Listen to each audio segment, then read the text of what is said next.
अस्सलामुअलैकुम। Fast foods के साथ मैं हूं Sidra Munir. Battle of Asia cup में एक बार फिर से आपको खुशामदीद कहते हैं जी। ये जो हमने माफी मंगवाई है या फिर मामला उठाया है, ये मुझे लग रहा है कि हमें लेने के देने पड़ गए हैं। आईसीसी की जानिब से पीसीबी को नोटिस आ गया है कि आपने रिस्ट्रिक्टेड एरिया में वीडियो कैसे बनाई, क्योंकि जहां पर वो एंडी बायक्राफ्ट बैठे हुए हैं, हमारे कप्तान बैठे हुए हैं, वो रिस्ट्रिक्टेड एरिया है। वहां पे प्लेयर्स बैठते हैं, ऑफिशियल्स बैठते हैं जाके, लेकिन वहां पर कोई वीडियो, कोई मतलब फोन वगैरह इस्तेमाल करना, वीडियो पिक्चर्स बनाना अलाउ नहीं है। हाँ, जो आईसीसी है वो अपने तौर पर उनके लोग वीडियोस बना सकते हैं, ऑफिशियली बन सकती हैं, लेकिन आम लोग वीडियोस नहीं बना सकते। रिस्ट्रिक्टेड एरिया है। माफी की वीडियो बन के जो आउट हुई है उस पर कल से भारत में भी शोर मचा हुआ है, और साथ ही साथ जो है वो आईसीसी ने पीसीबी को नोटिस भेज दिया है। कल का मैच बहुत जबरदस्त मैच था, अफगानिस्तान वर्सेस श्रीलंका। श्रीलंका दिफाई चैंपियन, लास्ट टाइम की champion team, Afghanistan favourite team थी इन दोनों में, यानी तगड़ी टीम कहा जा रहा था कि अफगानिस्तान हारने वाला नहीं है, पहले दिन से ये बताया जा रहा था। लेकिन उसके बावजूद ये देखिए कि अफगानिस्तान जो है वो हार गया। अफगानिस्तान ने टॉस जीता, 168 स्कोर किया, जो कि अच्छा स्कोर है T20 मैचेस के हवाले से, और श्रीलंका ने उसको चेस कर लिया।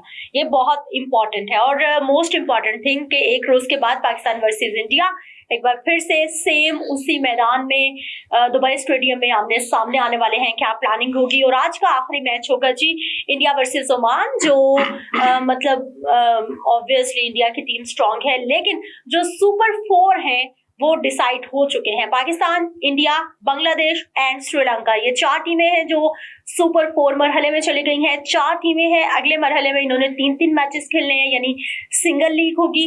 सारी टीम्स सबके साथ एक मैच खेलेगी। इमरान सोहेल हमारे साथ मौजूद है। इमरान, अस्सलाम वालेकुम, कैसे हैं आप? वालेकुम सलाम, आप कैसे हैं? आई एम गुड, शुक्र अल्हम्दुलिल्लाह। ये जो मैंने कहा है कि हमें तो लेने के देने पड़ गए हैं, आईसीसी का पीसीबी को नोटिस। देखिए, बात ये है कि हमने जो स्टैंस लिया था उस स्टैंस को हम अगर प्रॉपर लीगली लेके चलते हैं और सिर्फ एक बात पे कि हाँ माफी मांग लें और हम जो है वो क्रिकेट खेलने के लिए तैयार हैं। मेरा ख्याल है, मैंने पहले भी प्रोग्राम में कहा था कि हमें अंडर प्रोटेस्ट खेलना चाहिए था। एक रिटन प्रॉपर लीगल एक नोटिस बनाकर वो एक कंप्लेन करनी चाहिए थी, सिर्फ अंपायर के हवाले से नहीं, सूर्य कुमार यादव के हवाले से भी हमें एक रिटन कंप्लेन लॉन्च करनी चाहिए थी। और जो असल इशू था, और ये बात जिस दिन मीडिया टॉक की थी मोहसिन नकवी साहब ने, उनके साथ खड़े हुए रमीज़ादा साहब ने आकर उनको कह दी थी, और उन्हीं के साथ खड़े हुए कह दी थी। और ये बात करने में बड़ा हौसला होता है कि हम गलत ट्रैक की जानिब चले हैं, हमें इस ट्रैक की जानिब नहीं चलना चाहिए था। और फिर आईसीसी ने भी इस बात का जो है मुद्दा उठाया है। और अब जब आपको पता है कि आईसीसी आपके हक में नहीं है और आईसीसी हमेशा आपके खिलाफ साजिशें करता है और आपको ठीक तरीके से नहीं चलने देता, तो फिर मेरा ख्याल है कि पाकिस्तान क्रिकेट बोर्ड को हर कदम फूक कर रखना चाहिए, क्योंकि वो इतने जाल बिछा रहा है। और अब जब आपने ये वीडियो जारी की कि हाँ ये देखें जी, ये सामने एंडी बायक्राफ्ट बैठे हैं और सामने कप्तान है, कोच है, हमारे मैनेजर है और general manager ICC Mohammad Waseem भी बैठे हुए थे, तो तब ये बात जो है वो ऑब्वियसली इसमें आईसीसी ने भी कहा होगा यार ये क्या, हमने तो कहा था कि ठीक है मैच रेफरी जो है वो आएगा और मैच रेफरी बैठेगा और ये बात डिस्कस करेगा कि मिसअंडरस्टैंडिंग हुई है, उस मिसअंडरस्टैंडिंग को जो है वो क्लियर कर लिया जाएगा। लेकिन आईसीसी का ये मौका पर कल उन्होंने ऑफिशियली तौर पर जरा ये कहते हैं कि बाकायदा तौर पर एक लेटर लिखा है पाकिस्तान क्रिकेट बोर्ड को कि आपने आईसीसी के कवानीन की खिलाफ वर्जी की है और उस एरिया के अंदर जाकर वीडियो बनाई है जो वीडियो नहीं बननी चाहिए थी। एक सीक्रेट मामला था, इस सीक्रेट मामले के ऊपर हम जो है वो इसको देख लेते।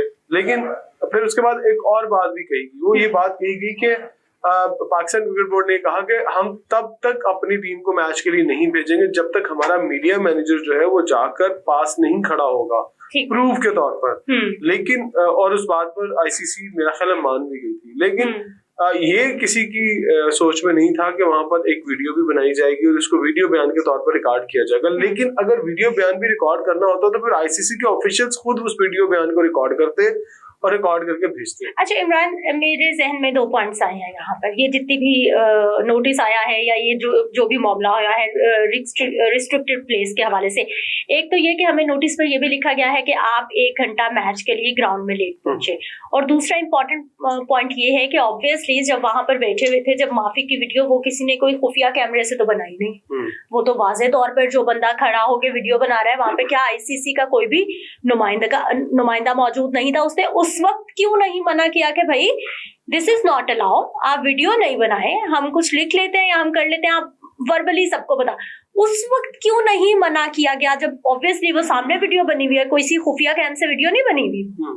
देखिए वहां पर ना जो मोहम्मद वसीम है वो पाकिस्तान क्रिकेट बोर्ड के भी सीईओ रह चुके हैं और इस वक्त वो आईसीसी के जनरल मैनेजर हैं, और उनका फेस भी जो था वो एंडी पैक्राफ्ट और सलमान अली आगा की तरफ था, जो उनके साथ एक और नुमाइंदे थे उनका फेस भी उधर था। तो जो वीडियो बनाई गई है वो पीछे कॉर्नर से बनाई गई, हो सकता है उनके इल्म में ना हो। देखिए आईसीसी के नुमाइंदे जो है मोहम्मद वसीम, वो वहां पर बैठे हुए थे और उनका शायद उस कैमरामैन की जानिब या वो मीडिया मैनेजर पाकिस्तान है उनकी तरफ जो है वो तवज्जो नहीं हुई उनकी। तो मेरा ख्याल है कि अब आईसीसी मोहम्मद वसीम को भी पूछेंगे कि हमने आपको भेजा था इस मामले को हल करने के लिए, आपकी हमारे साथ क्या बात थी, आपने हमें किस तरह से गाइड किया था कि हाँ इस मामले को जाके इस तरह से जो मिसअंडरस्टैंडिंग है इसको क्लियर करें, जिसको हमने जो माफी का नाम दिया था। माफी तब तक नहीं आती जब तक आईसीसी का जो मैच रेफरी है एंडी पैक्राफ्ट वो रिटर्न दे या ऑन कैम फ्रंट मीडिया पर आकर कहे कि हाँ मेरे से गलती हुई है। हमें तो जरा ये भी कह रहे हैं कि एंडी पैक्राफ्ट ने ये कहा है कि मैंने सलमान अली आगा को हाथ मिलाने से इसलिए रोका था कि अगर दूसरा कप्तान आगे से हाथ ना मिलाए तो इससे ज्यादा मामला खराब ना हो जाए। ठीक है। तो लिहाजा मुझे ये लगा कि शायद अगर एक कप्तान को रोक दूं तो ये मामला आगे नहीं बढ़ेगा। ये एंडी पैक्राफ्ट ने कहा, अच्छा अगर मिसअंडरस्टैंडिंग हुई है तो उसको क्लियर कर लेते हैं, मुझे समझ में नहीं आया। लेकिन ये जो सॉरी वाली बात है ये ऑफिशियल रिटर्न आनी चाहिए आईसीसी की तरफ से लेटर हेड के ऊपर या किसी ईमेल के थ्रू आनी चाहिए कि भाईजान हाँ हमसे गलती हुई है, हमने माफी मांगी है। तो मेरा ख्याल है कि ये 2-3 जो चीजें हैं, ये 2-3 चीजें जो है इसको क्लियर करना चाहिए। और अगर पाकिस्तान इस बात को क्लियर नहीं करता या इस तरफ एक चीज आ जाती है कि पाकिस्तान ने बिना इजाजत वो वीडियो बयान रिकॉर्ड किया और फिर उसको जारी किया, हालांकि ये वीडियो रिकॉर्ड बयान हो जाता पर पाकिस्तान कहता है आईसीसी को जनाब आप जारी करें। और उसकी कुछ और वैल्यू होती है, एक रिकॉर्ड बन जाता है ना, और वो हम कहते हैं हाँ यार अब आईसीसी ने भेजा है। तो आईसीसी ने अगर अपने ऑफिशियल वेबसाइट पर अपने ऑफिशियल किसी प्लेटफॉर्म के ऊपर सोशल प्लेटफॉर्म के ऊपर इसको अपलोड किया तो फिर हमारी जीत होती, फिर हम इसको 100% जीत कहते। लेकिन एक और कंट्रोवर्शियल मामला खड़ा हो गया, अब इसके बारे में फिर जवाब वाला सिलसिला जो है वो शुरू हो जाएगा और पता नहीं कितनी देर तक ये चलेगा। लेकिन जो सूर्या कुमार यादव है उनके हवाले से भी अभी पाकिस्तान क्रिकेट बोर्ड ने एक मेल या एक लेटर लॉन्च करना है आईसीसी को कि उन्होंने ये काम क्यों किया। अगर असल मुद्दा ये होता और असल बात ये होती तो यहाँ पर हम भी बैठकर यहाँ बात कर रहे थे कि हाँ पाकिस्तान क्रिकेट बोर्ड ने ये जो स्टैंस लिया ये जबरदस्त है और यही स्टैंस होना चाहिए था। मेरा नहीं ख्याल कि इसके अलावा कोई और स्टैंस होना चाहिए था। मैच रेफरी की बात छोड़ देते और अगर फर्ज करें अगले मैच में भी कुछ ऐसा होता है, अगर फर्ज करें इंडियन कैप्टन ये कह देता कि भाईजान मैंने हाथ नहीं मिलाना तो मैच रेफरी कह देता कि भाईजान उसने कहा कि मैं, आप जबरदस्ती तो किसी का हाथ नहीं पकड़ के मिला सकते ना, आपको पता है कि इंडिया की नीयत कैसी है, तो किसी भी वक्त कुछ भी कर सकता। तो मेरा जाती जो ख्याल है कि वो यही होना चाहिए कि इन चीजों की तरफ ध्यान नहीं देना चाहिए और अगले मैच जब आएगा पाकिस्तान का 21 सितंबर को जवाब देना, आपको बहुत सारी और रूमर्स वहां क्रिएट होंगे और बहुत सारी चीजें बड़े इशू वहां पर क्रिएट होंगे जो फिर से हम बैठकर प्रोग्राम में डिस्कस कर रहे होंगे और इस बात पर बहस कर रहे होंगे हाँ ये क्यों हो गया, और हो सकता है क्रिकेट बोर्ड उस दिन भी कुछ अगर जीत जाता है तो बातें दब जाएंगी। अच्छा मजे की बात सुने इमरान, उस दिन से तकरीबन आज 3-4 रोज तो हो गए हैं इस मामले को शुरू हुए, मुसलसल हम बात करें, शेख हैंड से ये कहानी शुरू होती है और अब देखें जरा कहां से कहां किधर वो जो है उसकी शाखें निकलती जा रही हैं। बीच हैंडबॉल चैंपियनशिप हो रही थी जिसमें पाकिस्तान और भारत टकराए, खिलाड़ियों ने स्पोर्ट्समैनशिप का कल से खबर चल रही है और मैं बाकायदा ये खबर पढ़ रही हूँ, उन्होंने एक दूसरे के साथ जो है वो शेक हैंड भी किए हैं और पाकिस्तान ने चूंकि उनको हरा दिया लेकिन उसके बावजूद शेक हैंड भी हुआ और कोई मसला नहीं, कोई मामला नहीं। ये क्रिकेट में ही इतना तूफान क्यों बर्पा हो जाता है भाई? कबड्डी के प्लेयर्स आते जाते हैं, वो एक दूसरे के साथ बड़ा अच्छा गुड जेस्चर में होता है। ये क्रिकेट ही क्यों मैदान जंग बनता है? देखिए हाईलाइट जो चीज होती है वो उसी के ऊपर ज्यादा जो है वो कंट्रोवर्सी। देखिए वहां पर आईसीसी नहीं है, वहां पर ऑब्वियसली ओलंपिक्स के लोग होंगे, स्पोर्ट्स बोर्ड के लोग होंगे, उनकी पॉलिसीज कुछ और होंगी। मुश्किल से तो लगता है हैंडबॉल के प्लेयर्स को भी बाहर जाने का मौका मिलता है, इंटरनेशनल इवेंट खेलने का मौका मिलता है, और वो कौन सा अपने मुल्क में भी हाईलाइट हो रहे हैं। सही। जिस चीज पर सियासत हो सकती है उस चीज पर सियासत की जा रही है। ठीक। अब पता नहीं मैच का रिजल्ट, आपने खबर देखी है, मैच किसने जीता किसने नहीं जीता ये मुझे नहीं पता, लेकिन मैच की रिजल्ट वाली बात सामने नहीं है। ये बात सामने आ गई कि उन्होंने हाथ मिलाए थे। नहीं, मैच के रिजल्ट की भी आई है भाई। पाकिस्तान ने 36-9 और 34-12 से जो है वो कामयाबी हासिल की है ना। तो अब देखिए ये कितने प्लेटफॉर्म्स के ऊपर ये बात आई, कितनी हाईलाइट हुई, कितना मीडिया ने इसको चलाया, लेकिन शेक हैंड को जरूर पकड़ा। शेक हैंड वाला जो पिक्चर्स थी उसको निकाल लिया होगा। लेकिन फिर वही वाली बात, जब आप इन गेम्स को वैल्यू नहीं देंगी, प्रेफर नहीं देते हम सब लोग, तो फिर ऐसे ही होता है कि वो जो हैंडबॉल वाली गेम है वो दब गई है। असल मसला क्रिकेट का है। तो आपने देखा कि कल अरशद नदीम भी एग्जैक्टली देखें जरा 10वें नंबर पर आए हैं। अरशद नदीम जो है उनका मैं आई थिंक 10 में से 8वां नंबर है। तो अरशद नदीम के बारे में भी हम बात करेंगे, अगर जब आप आगे जाके सवाल करेंगे। फिर अभी क्रिकेट के हवाले से हम इसको कंटिन्यू करें। मुझे दोबारा आपने सेट कर दिया। वो वर्ल्ड चैंपियनशिप जब हो रही थी ना, तो मैं बैठी हुई लाइव देख रही थी उसको कि अरशद कुछ ना कुछ तो करेंगे। लाइक आप ओलंपिक्स में 92.97 थ्रो करते हैं अगर मैं गलत नहीं हूँ, और कल आप कर रहे हो 82.73, 82.2 आपने फाउल कर दिए। आई थिंक 93.7 समथिंग था उनका, जो उनका ओलंपिक्स में 97 या 7 समथिंग, 93 प्लस था। ओके। अभी ये ऑलमोस्ट 10 मीटर पीछे आ गए। देखें 10 मीटर बहुत ज्यादा है। 10 मीटर कितना होता है? 10 मीटर का मतलब होता है 30 फीट। 30 फीट आपने पीछे अपना जो जेवलिन है वो फेंका है। अब मुझे एक एतराज जो है वो अरशद नदीम से क्या है। अरशद नदीम के पास जब मीडिया वाले जाते थे तो एक ही बात करते थे, कहीं भी किसी भी प्लेटफॉर्म पे बात, वो कहते थे मुकाबला किसके साथ है। हम पूछते थे नीरज चोपड़ा के साथ है, किसी और प्लेयर के साथ। वो ये कहते थे अरशद नदीम का मुकाबला अरशद नदीम के साथ है। तो भाई अगर अरशद नदीम का मुकाबला अरशद नदीम के साथ है, आप किसी प्लेयर को दुनिया का कोई वैल्यू नहीं दे रहे, आप समझते हैं कि आप ही सुपीरियर हैं, तो ये बातें कुछ जरा और बढ़ के हो जाती है। मुझे तो इमरान आज इसका जवाब मैं ये देता हूँ कि आज फिर अरशद नदीम ने ही अरशद नदीम को हराया और किसी ने नहीं हराया। बाकी तो फिर अपनी मेहनत से आगे चले गए। इसका मतलब है ये सारी जिम्मेदारी अरशद नदीम के सर पर खुद आती है। वो ये चाह रहे थे कि वो 100 मीटर का जो बैरियर है उसको क्रॉस कर दे।